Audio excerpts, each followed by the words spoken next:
Okay ma'am. Ma'am वो pink line से पढ़ना स्टार्ट करूँ या उसके नीचे से? नीचे से ही पढ़ो। Okay ma'am. Kind sir, have pity, turn your attention to a poor, hungry man. For 3 days, I have had nothing to eat. I haven't five co- ma'am, kopecks है ना? हाँ, it's a Kopecks for, currency of Russia, जैसे यहाँ पे okay ma'am. रुपी होता है। हम्म। Kopecks for a lodging, lodging. Ma'am lodging का मतलब? रहना। Lodging. I swear it before God. For 8 years, I was a village school teacher, and then I lost my place through. Ma'am hmm. ये क्या लिखा है? Accommodation lodge, I am place through नहीं ma'am, ये नहीं मैम। थ्रू इंट्रीग्स, धोखे से, धोखाधड़ी से। intrigues.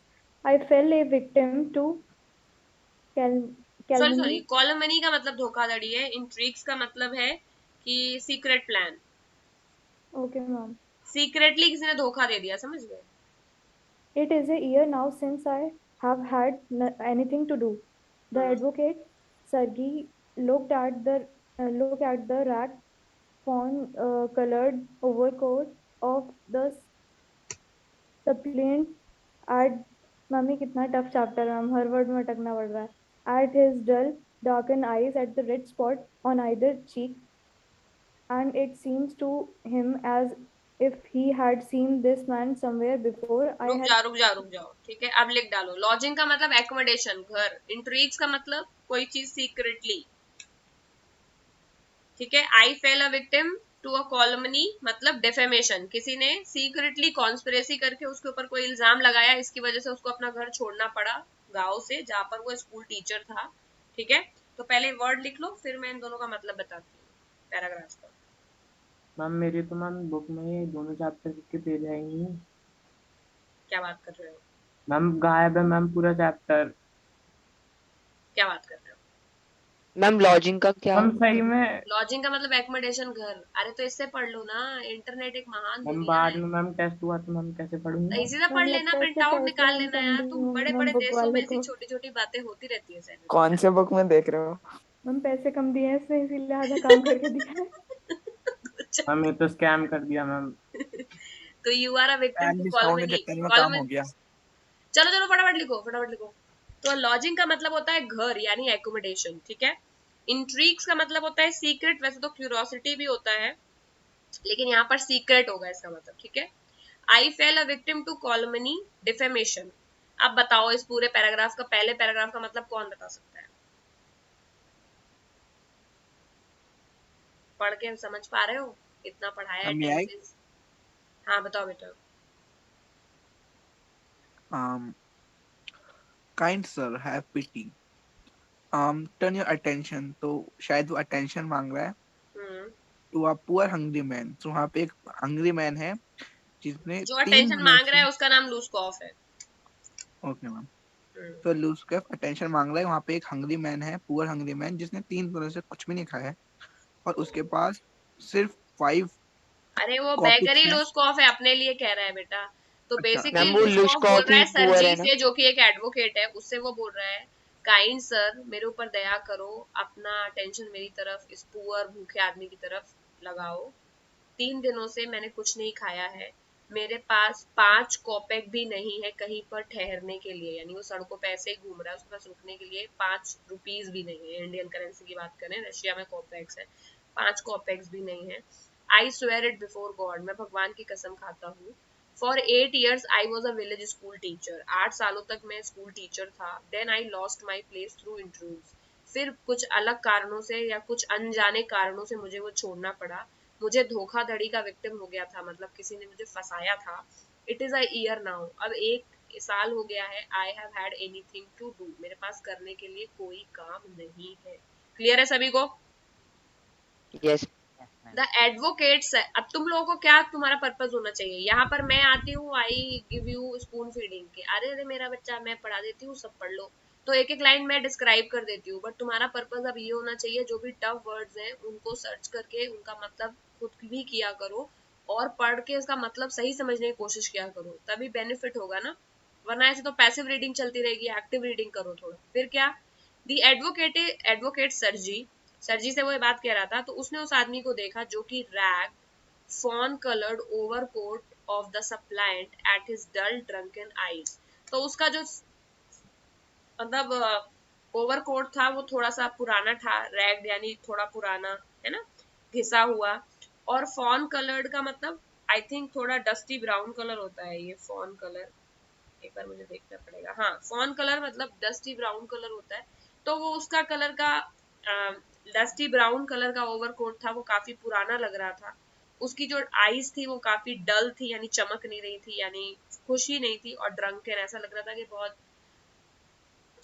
ड्रंक करता है, इस तरह की ड्रिंक करता है, इस तरह की आईज थी। At the red spot on the either cheek, और उसके दोनों गालों पे लाल लाल कलर के निशान थे। And it seemed to him, और सरजी को ऐसा लगा, if he had seen this man somewhere else, और उस आदमी को देख करके सरजी को लगा कि यार मैंने इसे कहीं पहले भी देखा है। ठीक है, तो लिखो रैग्ड का मतलब। रैग्ड एक बहुत कॉमन वर्ड है, इसको यूजुअली यूज किया करो। ठीक है, ओल्ड एंड टॉर्न, पुराने और फटे चीजों के लिए रैग, स्पेशली हम जैसे कपड़ों, कि रैग्ड क्लोथ्स बोल देते हैं। हाँ क्लोथ्स के लिए ज्यादा यूज होता है, फैब्रिक के लिए तो रैग्ड मतलब ओल्ड एंड टॉर्न। फॉन का मतलब बताया ही, fawn is a colour, English colour, dusty brown to skin की रेंज होती है इनकी।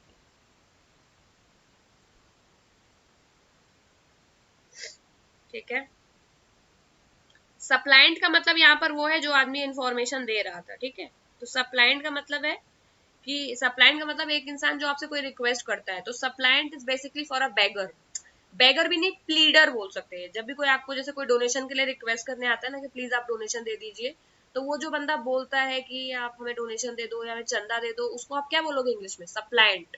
समझ रहे हो? Yes ma'am. तो क्योंकि उसके लिए टर्म नहीं मिलता है, कभी कभी बोलते हो, फिर तुम लोग उल्टा बोलते हो, a person came and he asked for money, इतना लंबा बोलते हो। तो basically you can say a suppliant, I met a suppliant, he was asking for money. Suppliant लिखो।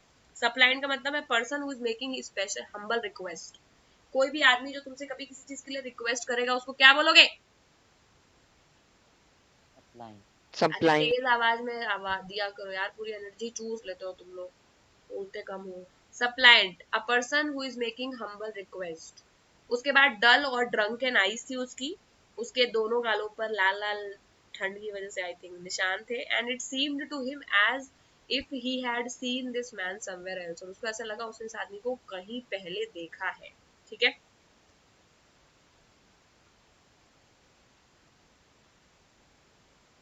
लिख लेना तो बताना। मैम सर जी को ऐसा लगा कि उसने हाँ हाँ, Sergei look advocate of. को, हाँ वो एडवोकेट से ही मांग रहा था पैसे, तो सर जी एडवोकेट ने उसकी तरफ देखा, तो जब उसने देखा तो उसने देखा कि इसके फटे कपड़े हैं, ओवरकोट बहुत पुराना सा है, ये तो थोड़ा सा ऐसा लग रहा है जैसे ड्रिंक करता है।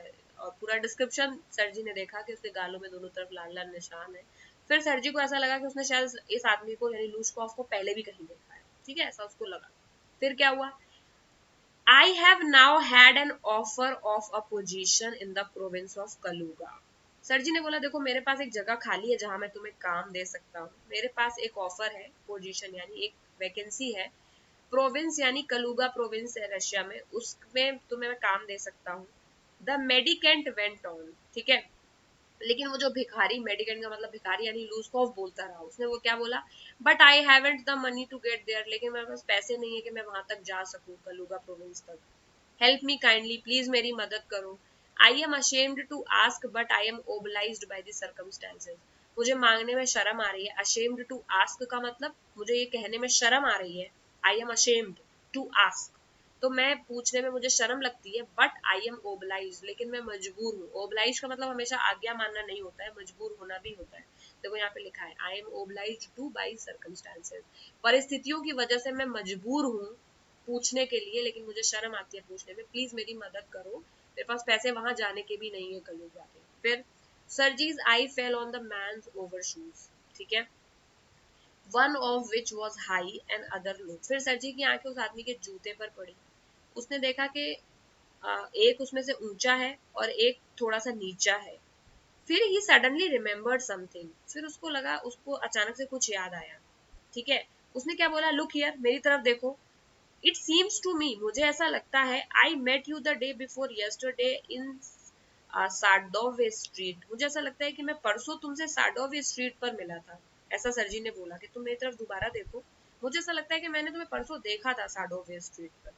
But you told me then that you were a student, लेकिन उस वक्त मुझे याद है तुमने मुझे बताया था कि तुम एक स्टूडेंट हो जिसको कॉलेज से निकाल दिया गया है, and not a village school teacher. उस दिन तो तुमने नहीं कहा था कि तुम कोई स्कूल टीचर हो, क्या तुम्हें याद है?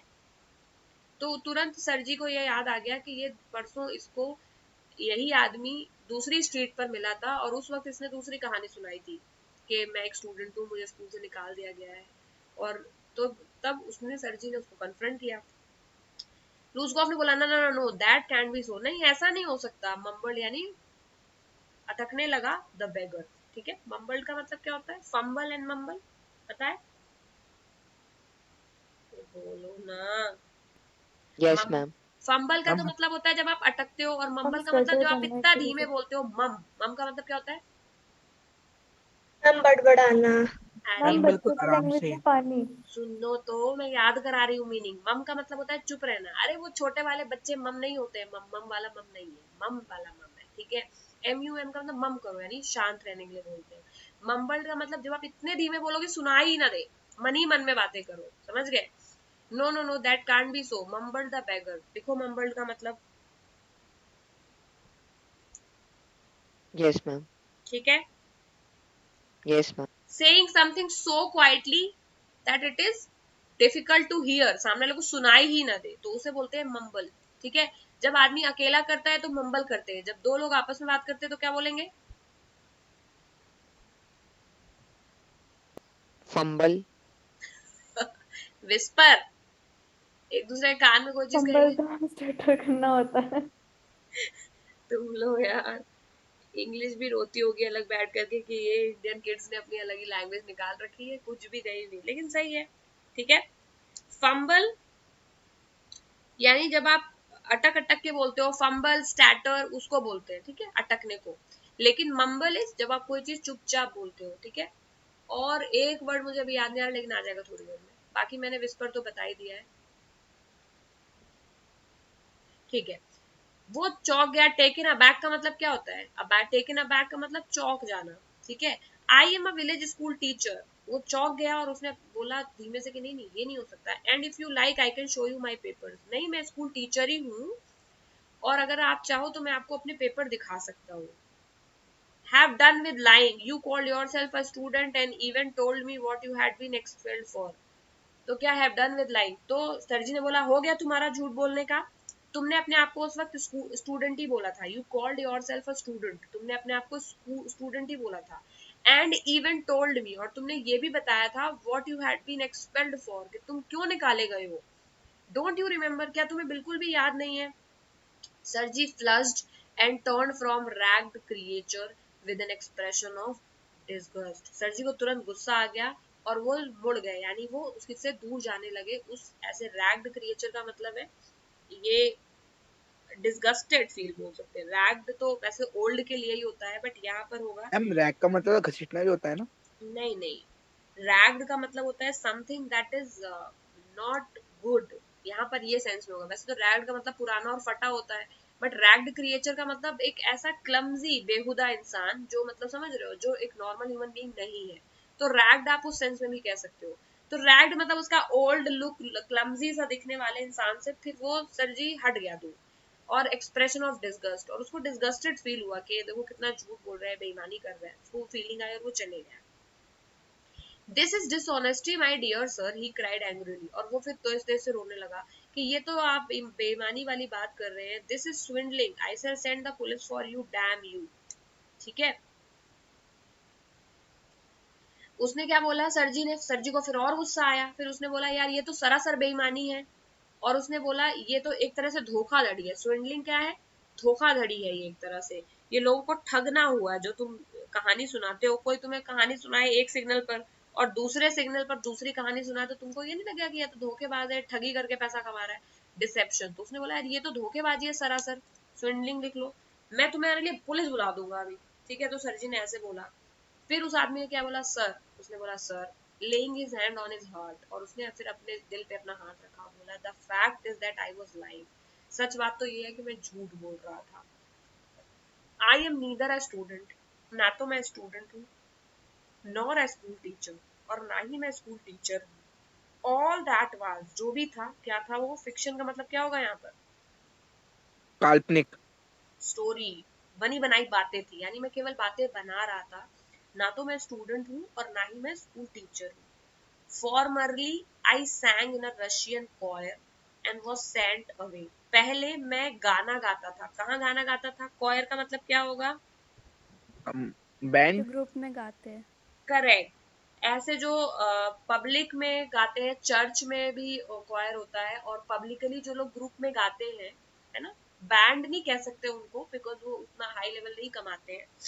बेसिकली वो चर्च में या फिर किसी, मोस्टली चर्च में ही होता है ये, चर्च में बड़ा सा ग्रुप होता है, उसमें गाते हैं वो लोग. ठीक है. हाँ, क्या हुआ बेटा? हम स्ट्रीट्स में, जैसे मैंने एक कल फिल्म देखी थी, उसमें स्ट्रीट्स में गा रहे थे. हाँ, स्ट्रीट्स में भी गाते हैं, चर्च में भी गाते हैं, यानी किसी रशियन ग्रुप में वो गाता था, एंड फिर वह बहुत पीता था, इसी वजह से उसको निकाल दिया उन्होंने. ठीक है. But what else can I do, but अब मैं और क्या कर सकता हूँ. I can not get along without lying, मैं बिना झूठ बोले तो नहीं निकल सकता इन चीजों से. No one will give me anything when I tell the truth, जब मैं सच बता दूंगा कि मैं पीता था इसलिए मुझे निकाला गया, तो कौन मुझे नौकरी देगा, है ना? कोई पैसे भी नहीं देगा. अरे तुम यही डिजर्व करते हो, है ना, तुम ऐसे ही जियो. ऐसी बातें करेंगे लोग. फिर क्या है? व्हाट कैन यू डू, तुम क्या कर सकते हो. You ask what you can do, तुम बताओ कि तुम क्या कर सकते हो. क्राइड सरजी, सरजी ने चिल्लाया. Coming close to him, work, that's what you can do. तो उसने मुझे बोला कि मैं क्या कर सकता हूँ झूठ बोलने के अलावा, मुझे कौन नौकरी देगा. मैं तो पहले विक्टिम बोलने लगा, मैं तो पहले रशियन कोयर में गाता था, फिर मुझे निकाल दिया. अब अगर मैं सच बताऊंगा तो कौन देगा नौकरी. सर जी और गुस्सा है. क्या कर सकते हो, कहने का मतलब क्या है? तुम पूछते हो कि तुम क्या कर सकते हो. क्या बोला सर जी ने? क्या कर सकते हो का क्या मतलब? तुम ये पूछ रहे हो कि तुम क्या कर सकते हो. काम करो, काम कर सकते हो. Can you relate? Indian parents भी यही एडवाइस करेंगे. क्या भाई, काम करो, दो हाथ दो पैर दिए भगवान ने, क्या बोल रहे हो कि कुछ नहीं कर सकता, कुछ नहीं कर सकता. तो उसने बोला काम करो. सर जी ने, काम बोलो, वर्क. Yes yes. फिर उसने क्या बोला? हाँ, काम तो कर सकता हूँ. I know that myself, ये तो मुझे भी पता है. But where can I find work, लेकिन मुझे काम मिलेगा कहाँ. How would you like to chop wood for me. इतने में सर जी ने बोला, क्या तुम मेरे लिए लकड़ियां काटोगे. चॉप वुड का मतलब लकड़ियां काटोगे. I would not refuse to do that, but in these days even skilled woodcutters find themselves sitting without bread. उसने बोला मैं मना नहीं करूंगा, लेकिन आज की डेट में तो मैं तो कुछ जानता भी नहीं हूँ वुड कटिंग. जो स्किल्ड वुड कटर्स हैं, यानी जो प्रोफेशनली ये काम करते हैं, वो भी आजकल बिना खाने पीने के बैठे रहते हैं, यानी उनको भी काम नहीं मिल रहा है, उनको भी इतना पैसा नहीं कमा पाते कि वो खाना खाएं. तो मैं ये काम करके क्या करूंगा. Will you come and chop wood for मी, क्या तुम आओगे और मेरे लिए काटोगे लकड़ियां.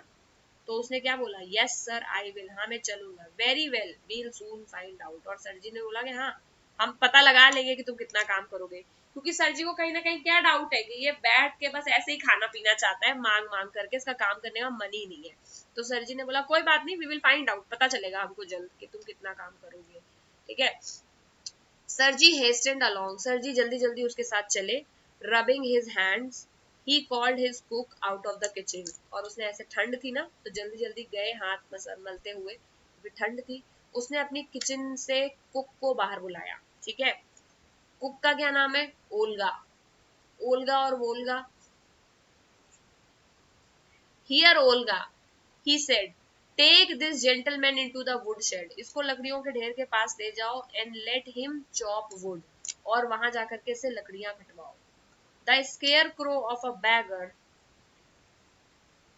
shrugged his shoulders as if in perplexity, and went irresolutely after the cook. बताओ, बताओ इसका मतलब कोई बता सकता है? मैम की जो वो स्केयर क्रो जो थी वो इतनी भारी थी कि उसके शोल्डर ही में दर्द होने लगा. और मैम शोल्डर को मतलब प्रिपेयर करके वो चल दिया शायद। मैम वो डर गया काम देख के, फिर से अपने शोल्डर्स काट लिए और झुक कर चला गया।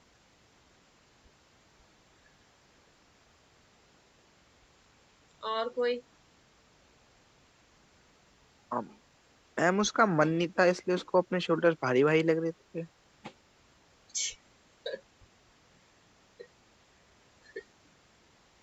स्केयर क्रो का मतलब यहाँ पर क्या है?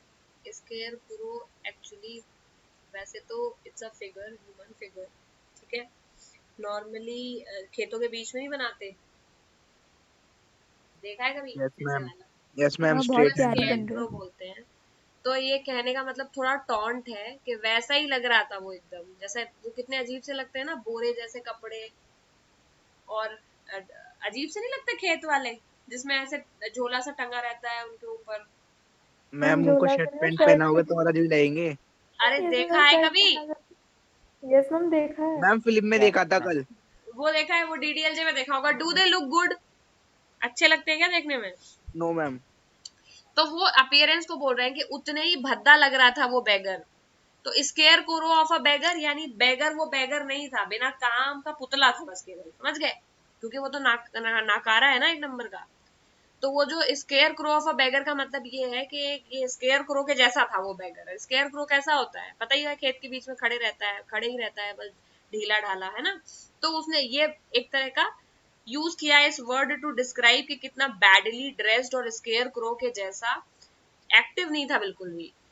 श्रग्ड हिज शोल्डर्स, उसने अपने कंधों को हिलाया जैसे वो बहुत कंफ्यूज्ड है, और फिर इरेजोल्यूटली का मतलब बिना सोचे समझे बेमन से वो कुक के पीछे चला गया, क्योंकि अब तो उसको पकड़ लाए काम करने के लिए। सर जी ने बोला पता चलेगा, मैं देता हूँ काम, कितना काम करते हो, काम करके पैसे कमाओ। It was obvious from his gait. Gait का मतलब क्या होता है? मैम दरवाजा। अरे वो गेट होता है। Ma'am gesture. गेट का ओके मैम। मतलब होता है चाल। क्या होता है? चाल, किसी की चाल। और तुम लोग हमेशा चाल के लिए वॉक यूज करते हो। I saw his walk. Walk का मतलब होता है यस मैम। टहलना। गेट का मतलब होता है चाल, किसी की चलने का तरीका को क्या बोलेंगे? Gait. Ma'am walking style. Yes. तो उसकी चाल से क्या पता चल रहा था? आगे पढ़ो। मैम कि उसकी वो काम नहीं करना मैम वो चाहता। ही काम नहीं वॉज करना। नॉट कंसल्टेड, उसको काम नहीं कंसल्टेड करना नहीं, था। कंसेंट। कंसेंट का मतलब इच्छा जाहिर करना। That he had okay. Not consented to go and chop wood because he was hungry. उसकी चाल से ही पता चल रहा था, जिस तरह से वो ढीला ढाला लुंज पुंज जा रहा था लाइक अ स्केयर क्रो, उसकी चाल से ही पता चल रहा था कि वो इसलिए नहीं जा रहा पीछे क्योंकि वो भूखा है और वो काम करना चाहता है, बल्कि क्यों जाना था? Simply from the pride and Shem. वो केवल शर्म की वजह से जा रहा था, क्योंकि वो अपने ही बोली बातों में फंस गया था। Because he had been trapped by his own words. उसने कह दिया ना मैं काम करूंगा, मुझे काम देगा कौन? सर जी ने बोला मैं देता हूँ काम, चलो। कभी हुआ ऐसा इंसिडेंट रियल लाइफ में? मम्मी ने कुछ बोला हो तो बोला मैं कैसे पढ़ूं, यस मेरे पास मैम। पेन नहीं है, बोले अभी दिलाता हूँ पेन, देखू कितना पढ़ते मैम हो, बहुत होता है। है ना। ये वही केस है जब वो बहाने बना रहा था। ठीक है, कैन यू रिलेट कि मैं काम करना तो चाहूँ बट मैं इतना गरीब आदमी, मुझे कौन काम देगा?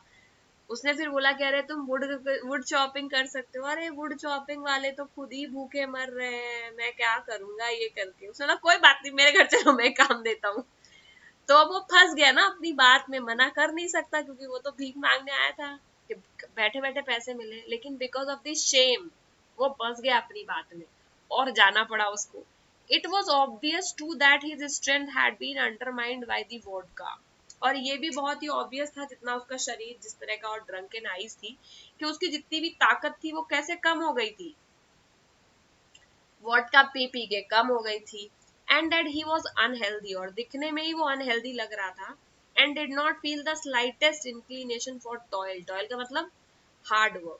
और उसकी थोड़ी भी, स्लाइटेस्ट का मतलब जरा सी भी, इंक्लिनेशन का मतलब इच्छा, झुकाव नहीं था हार्ड वर्क की तरफ कि थोड़ा भी मैं काम करूं, इस तरह का उसका कोई झुकाव नहीं था। ठीक है, फिर क्या हुआ? Sergei hurried into the dining room. Sergei अपने घर में डाइनिंग रूम की तरफ गया। From its windows one could see the wood shed. और डाइनिंग रूम में जो खिड़की थी उससे साफ बाहर का वुड शेड दिखाई पड़ता था। हैव यू सीन घर जो है यूरोप वगैरह में, उनका बाहर एक हमेशा वुड का केबिन होता है। इफ यू हैव सीन, हर एक घर के बाहर एक वुड का केबिन होता है ना। बहुत सारी टीवी सीरीज में भी होता है कि वो घर होता है, घर के आउटसाइड में कोर्टयार्ड में छोटा सा वुडन चीज होता है जिसमें सामान वगैरह रखते हैं, है ना। तो वो विंडो से ही दिख रहा था बाहर wood shed and everything that went on in the yard, और यार्ड में जो कुछ भी चल रहा था, है ना, वो सब वहां से आदमी देख सकता था। तो सर जी बेसिकली उसके ऊपर नजर रख रहा था। Standing at the window, window पर खड़ा हो गया, Sergei saw the cook and the beggar come out into the yard by the back door and make their way across the dirty snow to the shed. और फिर sir जी ने खड़े होकर के देखा कि जो कुक है और जो बैगर है वो घर में से निकल के यार्ड की तरफ आए बैक डोर से, और यार्ड मतलब बाहर का जो लॉन होता है उसको यार्ड बोलते हैं। और फिर धीरे धीरे वहां से निकल करके स्नो पर चलते हुए, क्योंकि स्नो हो रही थी हैवी स्नो, तो स्नो पर चलते हुए वो शेड की तरफ गए। ठीक है, तो घर के बाहर लॉन में वो निकल गए थे बैक डोर से। Olga glared wrathfully at her companion. Glare का मतलब नजर, wrathfully का मतलब रैथ। क्या होता है रैथ का मतलब? कभी सुना है you will face my wrath, my anger? तो wrathfully का मतलब एंगर से, एंग्रीली बेसिकली। ठीक है, मैम रैथ का क्या? You will have to face my wrath if you don't follow, है ना। तो रैथ का मतलब होता है गुस्सा, तुम्हें मेरा गुस्से का सामना करना पड़ेगा। ओल्गा ने घूरा, कैसे घूरा? गुस्से से अपने कंपेनियन को, क्योंकि अब तो ओल्गा का ही कंपेनियन है, एक मेड हो गई, एक वुड चॉपर हो गया, दोनों ही सर्वेंट हो गए ना। तो उसने अपने कंपेनियन को देखा, शॉप्ड him aside with her elbow, और कोहनी मारी उसको। हटो थोड़ा सा तुम्हें, यू बेगर। तो ओल्गा को भी उसको देख के गुस्सा आ गया, जिस तरह से वो उसका बॉडी लैंग्वेज था और जैसा वो दिख रहा था। उसने शेड को अनलॉक किया, ताला लगा था, यानी उसने वुड शेड को खोला ताले से। ठीक है, वुड शेड समझते हो क्या है ना, लकड़ी का केबिन, ये रहा वुड शेड। तो इसमें गेट पे ताला लगा मैम है, तो ओल्गा ने खोला आके। हाँ आयुष। मैम डर्टी स्नो का मतलब क्या है यहाँ पे? अरे स्नो वाइट होती है ना बेटा, but when you walk on it तो डर्टी हो जाती है, वो है। तो ओके डिस्क्राइब कर रहे सीन को कि वो लॉन में जो स्नो वाइट पड़ी थी उसके ऊपर चल के गए तो डर्टी करते हुए निकल गए शेड की तरफ, है ना। तो फॉर एग्जाम्पल ये घर होगा, ये विंडो होगी जहां पर खड़ा होगा सरजी, और यहाँ से इधर कहीं डोर से वो निकल गए होंगे यार्ड में, तो ऐसे चल के गए ना शेड की तरफ, और वो यहाँ विंडो से देख रहा है इन लोगों को। देख पा रहे हो? Yes ma'am. प्रॉपर्टी बना दी मैंने। ठीक है, तो यहाँ पर ओल्गा ने क्या किया, उसने उसको कोहनी मारी। शॉफ्ड हिम असाइड का मतलब क्या होता है? हटो, बगल। With her elbow, shoved him aside मतलब बगल किया, और वो भी किससे? कोहनी से, कि हटो थोड़ा सा। और उसने अनलॉक किया शेड को, यानी ताला खोला, and angrily bang the door, और गुस्से में दरवाजा फाड़ करके खोला। जाओ जाकर काटो लकड़ी। कैन यू फील कितने अच्छे से डिस्क्राइब किया है। ठीक है, तो ये है केबिन वाला शेड इनका, जहां पर ये लकड़ी काटता है। और ये है ये आदमी, डस्टी ब्राउन। फिर क्या हुआ? Next he saw the pseudo teacher. कौन है सूडो टीचर?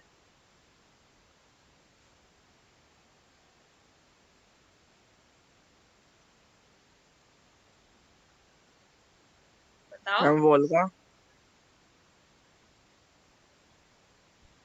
नहीं। Ma'am I think Volga. Ma'am LESCO. Hmm, ma'am LESCO.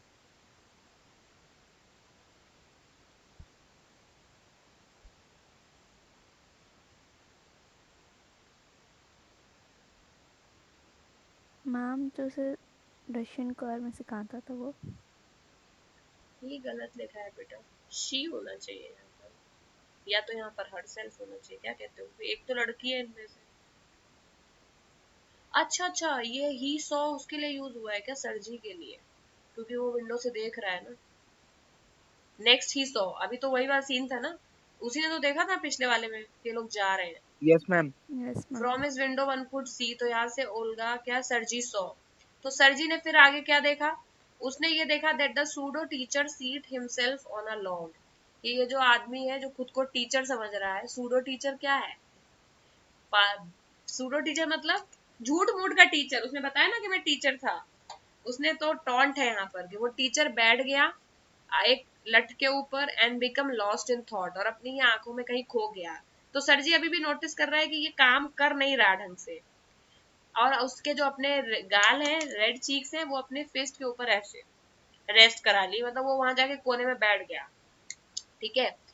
The women, जो ओल्गा है, flung down an axe at his feet, उसने उठा करके एक कुल्हाड़ी फ्लंग डाउन, फ्लग का मतलब फेंकना, डाउन मतलब नीचे की तरफ, उसके पैरों पर कुल्हाड़ी फेंक दी। स्पैट एंग्रीली, और गुस्से में फिर उसने थूका। And judging from expression of her lips began to scold him. ठीक है।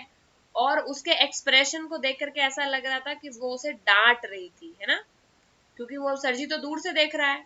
The beggar irresolutely pulled a billet of wood towards him।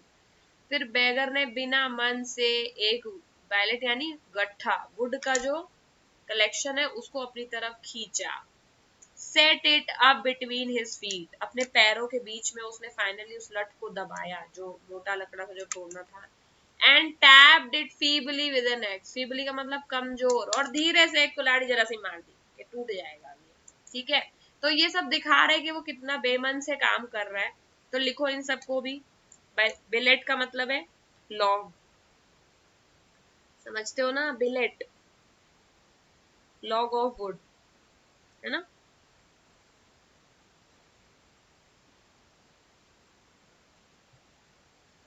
तो billet, log of wood, wood का बड़ा सा बड़ा वुड।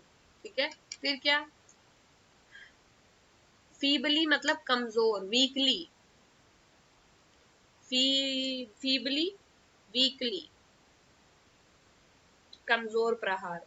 क्योंकि अगर वो एक्टिव होता तो तेज तेज हथौड़ा चलाता ना, तो वीकली, लैक ऑफ स्ट्रेंथ, बहुत कमजोरी से उसने उस कुल्हाड़ी से, तो बेमन से ओल्गा के कहने पर उसने लकड़ी उठाई, पैरों के बीच में दबाई, है ना, क्योंकि अगर पैरों के बीच में नहीं दबाएगा तो लकड़ी तो इधर उधर मिसप्लेस हो जाएगी, है ना, कुल्हाड़ी लग सकती है किसी को।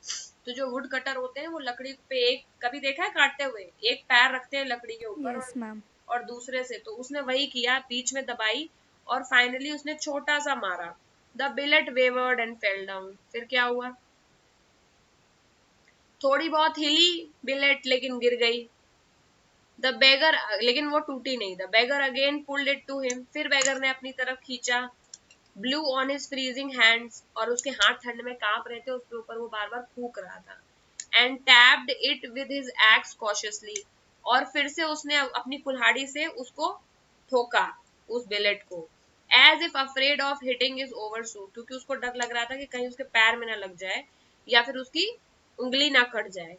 The stick of the wood again fell to the ground. अब यहाँ पे उन्होंने बताया बिलेट का मतलब स्टिक, यानी फिर से वो जो वुड है फिर जमीन पर गिर गई। यानी वो बार बार लकड़ी उठाया, उसने रखा कटर के ऊपर, कोशिश की मारने की, लेकिन फिर वो बार बार जमीन पर गिर जाती थी, यानी उससे नहीं कट रही थी। ठीक है, क्लियर है। सरजी yes anger ma'am. Had yes ma'am. Vanished. इतना देख करके अब तक सरजी का जो गुस्सा है वो खत्म हो गया था। वैनिश्ड का मतलब खत्म हो गया था। ही कुड सी कि इसके अंदर स्ट्रेंथ ही नहीं है। And he now began to feel a little sorry, और अब वो थोड़ा सा सॉरी फील करने लगे सरजी। एंड अशेम्ड ऑफ हिमसेल्फ, और खुद के ऊपर उन्हें शर्म भी आ रही थी। Having set a spoiled drunken perhaps sick man to work at menial labour in cold, क्योंकि उनको लगा कि इतने खराब हालत के, स्पॉइल्ड का मतलब खराब हालत के, कमजोर ड्रिंक करने वाले आदमी को, जो कि शायद बीमार भी है, उन्होंने एक मीनियल लेबर, यानी बहुत, मीनियल का मतलब जो हाथ मजबूती वाले काम होते हैं, दहाड़ी, दिन दहाड़ी, दिहाड़ी नहीं, दहाड़ी दिहाड़ी होता है। सो जो, स्ट्रेंथ वाली। हाँ, जो लेबर वाले काम होते हैं, जो कंस्ट्रक्शन लेबर्स करते हैं, उस तरह के उन्होंने बहुत मेहनत वाले काम, मीनियल का मतलब मेहनत वाले काम में उसको इतनी ठंड में खड़ा कर दिया था। तो इसी वजह से सरजी को देख करके थोड़ा सा बुरा भी लगा। An hour late, Olga came in। 1 घंटे के बाद Olga I and announced that the wood had all been chopped। कि पूरी लकड़ियां कट चुकी है। ठीक है, ऐसा ओल्गा ने बोला। Good, give him half a rouble. Rouble भी एक करेंसी है रशिया की। उसने बोला कि एक आधा रूबल इसे दे दो। ठीक है, सरजी ने बोला। इफ ही मैम रशिया में एक करेंसी नहीं चलती क्या? नहीं, जैसे वो 20 रुपए का सिक्का होता है, नोट होता मैम है, क्या बता, पैसों का और रूबल, हाँ वही पैसों होता को है। जैसे बोलते हैं। वो पॉन्ड डॉलर भी होता है, सेंट भी होता है, वैसे ही दो है। है ना, अपने आप ही पैसे ओके मैम सो ऊपर ऊपर वाला फाइव बोल रहा था, तो वो छोटी होगी या बड़ी होगी? ऊपर वाली बड़ी है, ये रूबल छोटी है, ठीक है। ओके तो रूबल उसने बोला कि रूबल दे दो इसको, आधा rouble. If he wants to come back and cut wood on the first day of each month, we can find work for him. और अगर वो वापस आता है और हर एक महीने की पहली तारीख को आके लकड़ियां काटेगा, तो उसको बोलो कि हम हमेशा ही उसके लिए कोई ना कोई काम रखेंगे ताकि वो कर सके और पैसे कमा ले। On the first of the month, the waif made his appearance and again earned half a ruble. अगले एक महीने की तारीख को वेफ वो फिर से आया। वेफ उसके लिए यूज हुआ है एडजेक्टिव, मतलब वेफ का वैसे वही होता है होमलेस आदमी, जिसके पास कोई होमलेस कह लो, या जिसके पास कुछ भी ना हो, है ना, गरीब। तो एक अगली महीने की पहली तारीख को फिर से वो आया और उसने फिर आधा रूबल कमाया। Although he could बेयरली stand on his leg, बल्कि वो मुश्किल से ही अपने पैरों पर खड़ा हो सकता था। From that day he often appeared in the yard. और उस दिन के बाद से वो अक्सर यार्ड में आने लगा और पैसे कमाने लगा। ठीक है, आज के लिए हम इतना ही रखते हैं इसको, बिकॉज अभी बची है काफी स्टोरी। ठीक है, अभी है स्टोरी में ट्विस्ट वगैरह भी है, तो हम नेक्स्ट क्लास में ही इसे पूरा कर पाएंगे। ठीक है, तो यहाँ पर काफी सारे मतलब बता दिए। वेव का मतलब homeless, thick piece of wood, has undecidedly, swindling, है ना, सब कुछ लिखा हुआ है। सप्लाइंट, कॉलमनी, कॉपैक, ठीक है। ये देखो यहाँ पे कॉपैक का मतलब है 100 रूबल के बराबर है कॉपैक, है ना। तो अपने यहाँ जैसे 100 रुपए का नोट होता है और 1 रुपए का सिक्का होता है, उसी तरह कॉपैक और रूबल होता है। ठीक है, नहीं नहीं नहीं नहीं नहीं, उल्टा बोल दिया बेटा मैंने पहले भी।